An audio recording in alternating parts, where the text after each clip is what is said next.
LEGO Lord of the Rings is probably one of the most beloved themes under LEGO fans.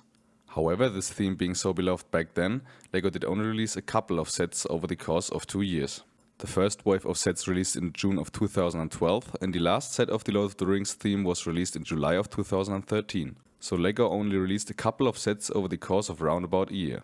The last set of the LEGO Lord of the Rings theme went end of life and retired in July of 2015, making the whole theme only last about 3 years. And as it's pretty normal if sets are very desired and sought after and weren't available for a long time, these sets now go for a pretty hefty price tag on the aftermarket and are pretty sought after. This and the reason that LEGO Lord of the Rings is a pretty beloved franchise, LEGO fans demanded a comeback for a couple of years.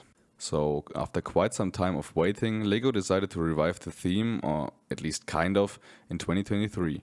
They released a bunch of icon sets following the release of Rivendell in 2023 and a bunch of brickheads. And because I'm a fan of Lord of the Rings and also of LEGO, I thought why not rank all the sets released? Yeah, I'm sure no one will disagree with my opinion in the comments. Of course, everything is just my personal opinion and taste. If you disagree with my opinion or your ranking would differ, let me know down in the comments below how you would rank the sets. And now enjoy. And of course, this video is not sponsored, endorsed or authorized by LEGO. Included in this ranking will of course be every LEGO Lord of the Rings set, at least I hope I don't forget anything. But I will exclude the GWPs, I will exclude any promos or polybags, and I will also exclude the brickheads. What I will include though are the icons LEGO Lord of the Rings sets. Reasoning behind this is that I think you can't really compare polybags or GWPs to normal sets. Same goes for brickheads, I think they're not really comparable.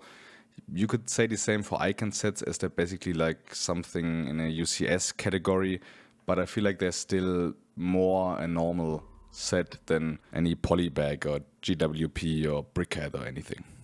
But now, let's finally get started with the ranking. Now starting with spot number 15, or the quote-unquote worst LEGO Lord of the Rings set, we have set number 79005, The Wizard Battle. This set released in June of 2013 with 113 pieces, 2 minifigures, and for an original price of $12.99. Well, this is a great set for minifigures, especially for the price. I mean, you get Gandalf the Grey and Saruman the White for about $13 original price. I think this was an awesome chance to get some major characters and very cool wizards, but the rest of the set is pretty lackluster. You get little throne build for Saruman, which isn't all too nice. You get the Palantir, which is a nice inclusion. You get these yellow lamps and the little battle scene of the Tower of Orthanc. Yeah, it's great for the minifigures, but the rest of the set is a little bit meh. Following up on spot number 14, we have set number 9470, Shelob Attacks. This set was released in June of 2012, came with 227 pieces and 3 minifigures, and its original retail price was $19.99. This is gonna sound a little bit contradicting, but I think the overall spider build, which is the main part of the set, is really solid. I think the building techniques are quite nice and you really achieve the look of the spider you want to achieve. The play feature where you can wrap Frodo in a cobweb is a really neat inclusion. The minifigures are also really cool. You get Frodo and Samwise Gamgee, both have nice torso printing and capes. I think Samwise was even exclusive as a character back then. And you also get Gollum with his really cool mold and I think also really solid printing. So overall this set isn't as bad as it seems like from the placement here, but it's also nothing special. It's like a huge spider and a bunch of minifigures. Yeah, it's okay, but not cool as the other Lord of the Rings sets. Speaking of which, spot number 13, set number 9469, Gandalf Arrives, released in June of 2012 for original price of $12.99 and came with 83 pieces and 2 minifigures. I don't know why, but I really like this set. I like the build for Gandalf's carriage. I think the new one of the Shire is better, but still this one is, especially for the age, really solid. You get really cool minifigures with Gandalf the Grey and Frodo Baggins in his sort of Shire start of the movie look. You get of course a horse with the carriage, and you get these nice builds for the firework in the back, which I think is really nice. I don't know, I think the set has a lot of charm. I feel like the start of the movie, of the Fellowship of the Ring movie, is really caught well here. I don't know, it's just cozy and charming, I like it. Because of its size, it's hard to compete with the bigger Lord of the Rings sets, but for the size, the price and what you get, I think this is a really solid set. Spot number 13, Gandalf Arrives. Moving on to spot number 12, we're already getting bigger with the Rivendell, but not the big icon set. This is the set number 79006, the Council of Elrond. This set released in June of 2013 with 243 pieces, 4 minifigures, and for original retail price of $29.99. This was LEGO's first attempt at making a Rivendell set, and yeah, you can definitely tell it's a bit old. The building techniques have come a long way. I mean, when you compare this tree to the tree in Rivendell, yeah, there's a big difference. However, if you compare to the tree of the Shire, I don't know. But yeah, for real, I think the set is solid. The minifigures are really great. You get Elrond and Arwen for the first time. Some really cool minifigures, especially with the head pieces, and the printing on the figures is awesome. I think I even prefer this Arwen figure over the version from Rivendell. You also get once again Frodo Baggins, this time without a cape. And you also get Gimli, which is a really cool minifigure. The overall building, as I said once again, is okay. The trees are not that great. The council is a little bit small with only 3 chairs. But it's a $30 set, so yeah, it's not going to be as good as the big $500 collector version. For spot number 11, we're going to Isengard with set number 9476, the Orc Forge. This set released in June of 2012 with 363 pieces, 4 minifigures, and retailed for $39.99. I think overall the set is underrated. Not many people talk about it, but I think the overall build is really solid. You have this forge thing that is down below Isengard. You get a Uruk-hai with a lot of these Uruk-hai armor pieces with the white hand of Saruman. You get a bunch of Mordor orcs, or 2. And you get Luets, which I think is a really cool inclusion. Overall, not the best set, but definitely underrated. But before we move on to spot number 10, I would highly appreciate a like and subscribe if you enjoy the content and don't want to miss anything. This video took a lot of effort and time, so I would highly appreciate your support. And also let me know down in the comments below how you would rank the sets. And now, spot number 10. So for spot number 10, I chose set number 79007, Battle at the Black Gate. This set released in June of 2013, came with 665 pieces, 5 minifigures, and its original retail price was $59.99. I think what I like most about this set is the amazing minifigure lineup. We get 2 Mordor orcs, one of them with a helmet, which is pretty neat, but the highlights are Gandalf the White, which as far as I know only appears in this one set. Then we get the Mouth of Sauron, this is the first version of him, with this awesome molded headpiece, the amazing printing, the cool face and the cape. And then we also get Aragorn in another outfit with his red cape and the blue overall outfit. This is his Gondor outfit, I really like that look, and this is just an awesome minifigure. Overall, the minifigures are amazing in the set. But the actual Black Gate set itself is a little lackluster in my opinion. I mean, you have the feature if you buy 2 of the sets to combine to make the actual Black Gate, which, yeah, already pretty much says everything I have to say. It's just too small. The design itself is nice, but it's too small. But what I also wanted to point out is that you also get the Black Horse from the Mouth of Sauron and also Gandalf's Eagle, which is just a really cool inclusion in the set. Overall, a solid set with great minifigures, but the set itself is just solid. Now we're already hitting single digits with spot number 9, set number 9472, Attack on Weathertop. The set released in June of 2012 came with 430 pieces, 5 minifigures, retailed for $59.99 USD. Now, while I have to admit that price per piece in this set is not the greatest, the minifigures are really nice. You get Aragorn in his Strider look, which I always really enjoy. You get 2 Nazguls with this nice cape piece with the holes in it and the really worn down look. I really like that. You get Frodo Baggins and also Meriadoc Brandybuck, which I think is a really cool figure to include in this set. So you finally get another Hobbit in the Lord of the Rings series. The build itself may look a little dated, but I think it still looks really cool. You have the function that you can open this up into 2 sections with a down bottom section with some weapons in there and some torches. You have a feature where you can make Frodo disappear with his ring. And you have the top, of course, where the Aragorn and the hobbits can fight the Nazguls. You get the little cooking area where the hobbits cook their food and actually attract the attention of the Nazguls. And you get one of the black horses once again, which I think is a really cool inclusion. And I think when all of the figures are put into the set and it's on display, I think it looks really nice. It looks definitely dated, but still, I think it's a cool set. On spot number 8, I put set number 79008, Pirate Ship Ambush. The set released in June of 2013 came with 756 pieces and 9 minifigures. The original retail price was $99.99 USD. Like most of the Lord of the Rings sets, this set also really shines when it comes to the minifigure selection. We get pretty much our standard characters like Gimli, Legolas and Aragorn in his Strider outfit, some pretty basic minifigures. We also get a Mordor Orc and a Mordor Orc with armor, which are nice inclusions. But where it's really getting cool is with the Pirate of Umbar. He has some really cool torso printing and a nice hairpiece and face print. What, in my opinion, are the coolest figures of the set, and yeah, probably everybody likes about the set, are the two Soldiers of the Dead. They have unique face printing and unique torso printing. They have a cool cape and they have this really nice helmet piece. And you also get the King of the Dead with, once again, a really cool cape, some amazing torso printing and also a unique head, and this really cool crown helmet for the king, which looks amazing. Once again, really cool figures, and what I believe is that they also are glow in the dark, so if you put a little bit of light on them and then turn the light off, they are gonna shine for some time. Really cool feature. But also the build is really cool. You get a little catapult, which is okay, but the real shine of the set, of course, is the ship itself. You get these 3 big sails, which are made out of a cloth piece with some really cool printing. This looks amazing, and also the build for the ship itself looks really cool and interesting. I love when I see this set on display, and I wish I would own it. It's amazing. It looks really cool, and yeah, it's a great set. On spot number 7, we have set 9471 Uruk-hai Army. This set released in June of 2012 and came with 257 pieces and 6 minifigures. The original retail price was $29.99.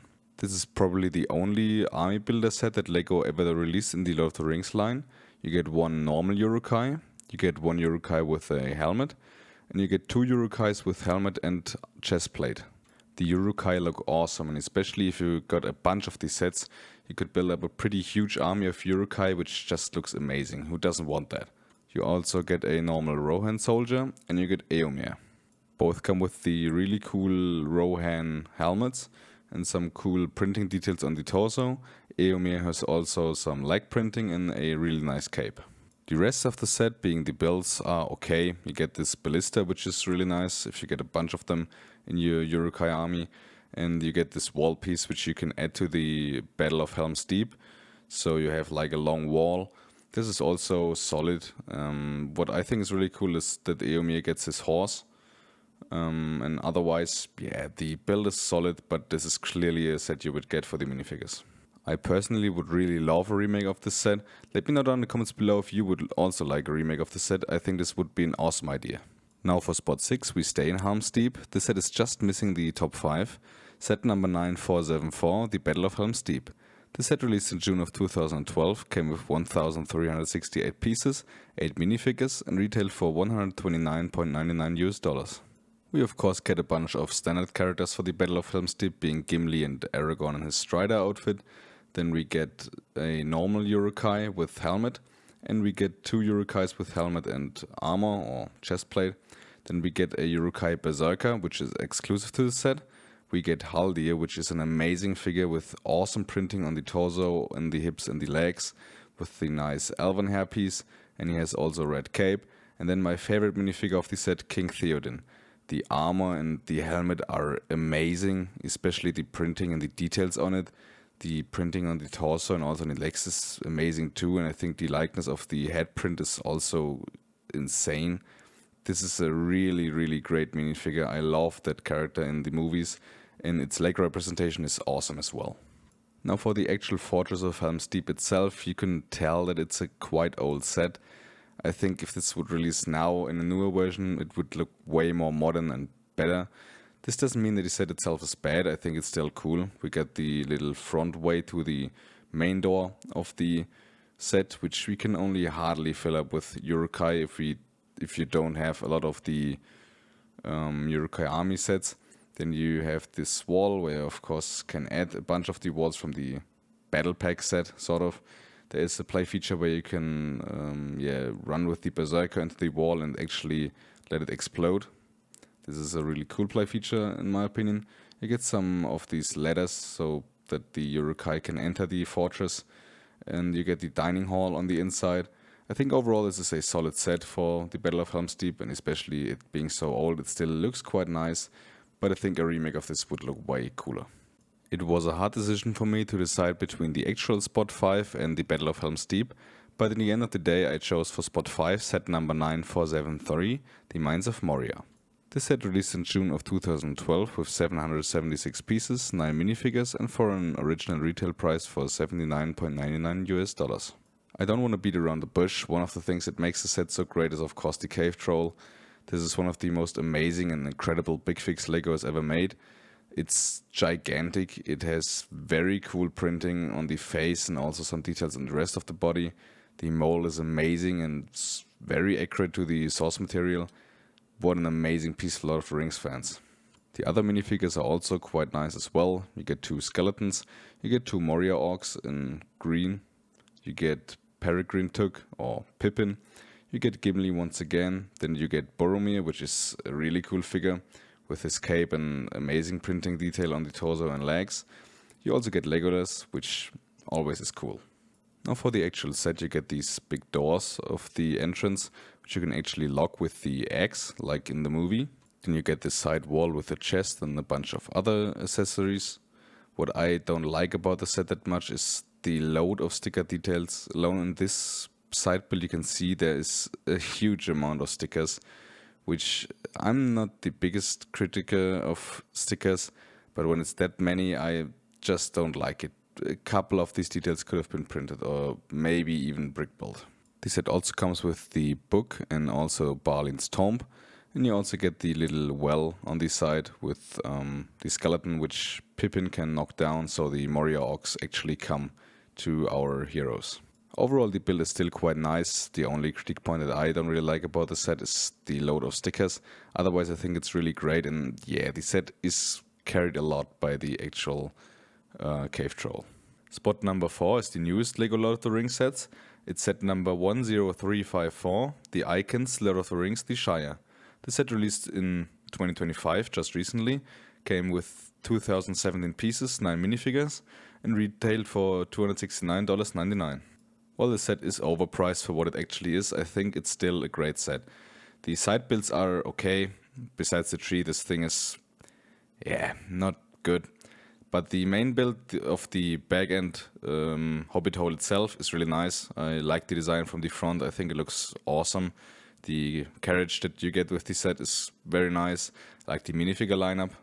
You get some amazing minifigures. Of course, your standard minifigures like Gandalf. Then Bilbo and Frodo have some real cool versions here. You get Merry and Pippin with the cool alternate face prints and hair pieces for the firework. Then we get Sam and his later on wife Rosie, which I think is awesome.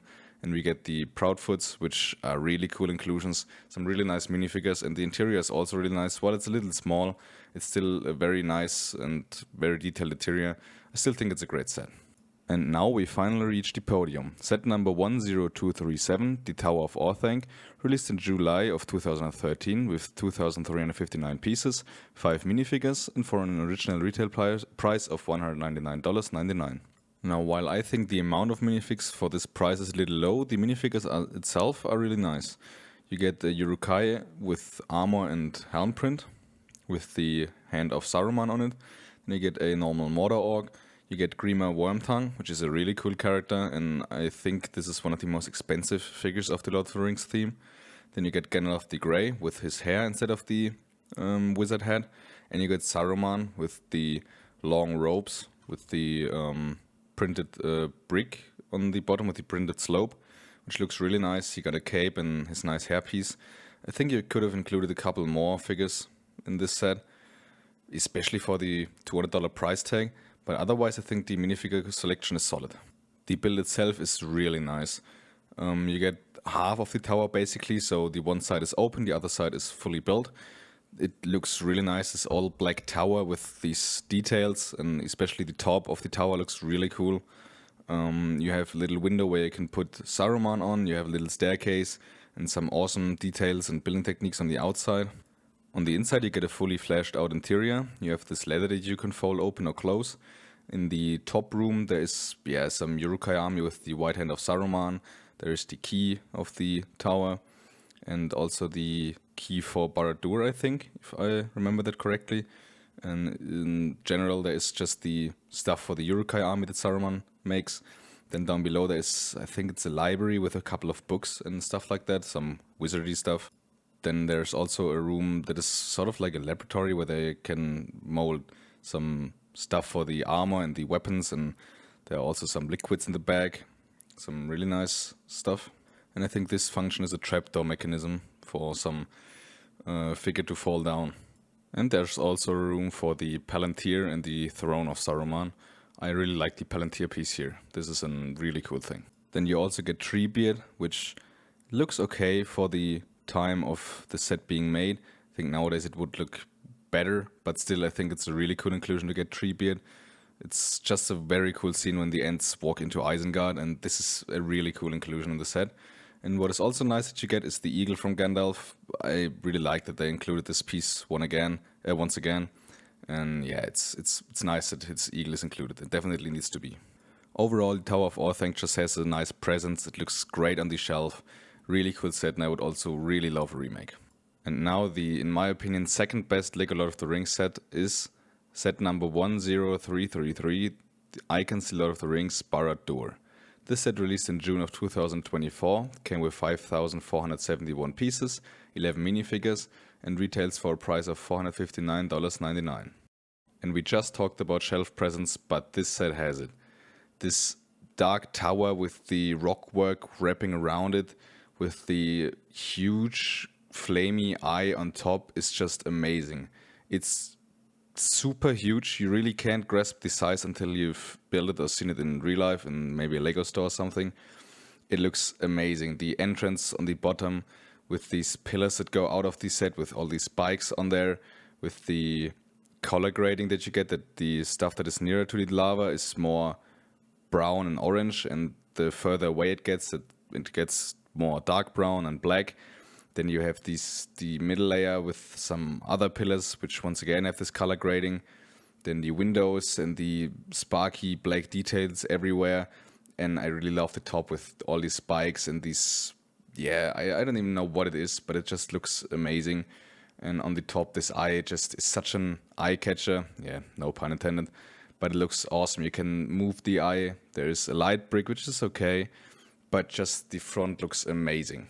The interior is rather solid with the bottom with the sort of dungeon and forge. Then you get the dining hall, which is also okay. My favorite room is probably the throne room for Sauron. When you open this up, you get the Palantir with a really nice print on. And above that, there is a library for the Mouth of Sauron, which is okay. And a nice inclusion is also the little work area where the Mithril is stored. But the outside is way better on the set. The minifigure selection is also really nice. You get Gollum, Sam, and Frodo. Some nice minifigures. I would wish that Frodo and Sam had some more worn down outfits. Then you get a couple of orcs in the set. You get Gothmog, which is a really cool inclusion. And you get another version of the Mouth of Sauron, which is amazing. And also Sauron himself, which we never got before in this version. It's amazing. Really, really great figure with the molding and the printing. Just an awesome set. Spot number 2, Barad-dûr. But now, spot number 1. And the, in my opinion, best LEGO Lord of the Rings set is set number 10316, the Icons Lord of the Rings Rivendell. This set got released in March of 2023, came with 6,167 pieces, 21 minifigures, and retails for a price of $499.99 US. And this is an absolutely breathtaking model. It's absolutely beautiful when it's built and on display. It looks so amazing. When you build it, there's a lot of different building techniques and different things you build. There's not a lot of repetition like in some big UCS models. You start with this left side of the build with the big tower and a little bit of the roof. You have this little entrance down there, and in the upper section you have the bed for Frodo and also the workstation where Bilbo can continue writing his book. Then in the middle section on the back you have the statue where the Blade of Nazil is, the broken Blade of Nazil. Down there you have the sort of hall with a bunch of tables with maps and stuff like that, with a lot of printed tiles, which looks amazing when all these printed tiles are in there. You have some stickers with some nice detailing of some stuff from Lord of the Rings. I really like that painting of Sauron versus Elendil. Yeah, then you have on the left side this elven forge where the elves can forge some weapons. On top you have this pavilion sort of thing, which also looks really cool with the building techniques used there. Looks amazing. The trees in the set look really good. On the front, of course, you have the Council of Elrond, which is really nice. You get all the seats for all the members. You have this really nice building technique in the middle with I think some Minecraft parts for the table where you can put the ring on. With once again a really nice tree. It looks so elven-like. The whole architecture is captured really well. This white detailing here looks really cool. The angles that are created are nice. This waterfall on the side is really nice and looks really cool. It was also nice and fun to build. It's an amazing model. And what is also so great about the set is that you get the full Fellowship of the Ring, which is really amazing. You get a bunch of these normal generic elves. You get Elrond, which looks awesome with the torso and slope printing. You get Gandalf, which even gets some pieces to sit with some with a printed slope piece. You get Bilbo, Frodo, Sam, Merry, and Pippin, of course, all with dual molded legs. You get Boromir with this awesome printed shield piece. Looks really great. You get Legolas, which I think is a great figure, especially with the printing. I don't know if I prefer this hairpiece though, but this is the only criticism I have. You get Aragorn, you get Arwen, you get Gimli and also his father, which, yeah, it's a really cool minifigure selection. And you of course get the statues on the side, which make the minifigure count up to 21, if you want to count them.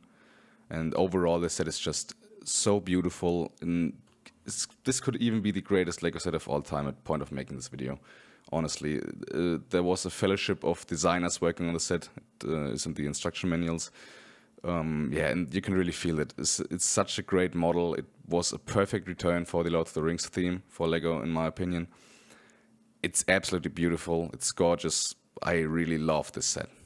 But now that's it for my personal ranking of all Lego Lord of the Rings sets ever made at point of making this video. It's of course all my opinion. If you disagree or would rank something different, let me know down in the comments below. I would be really interested to see your ranking of the sets. What are your favorites? And yeah, if you enjoyed the content and don't want to miss anything, leave a like and subscribe to support the channel. This was really a lot of work to put together, so I would highly appreciate that. And yeah, other than that, have a great day.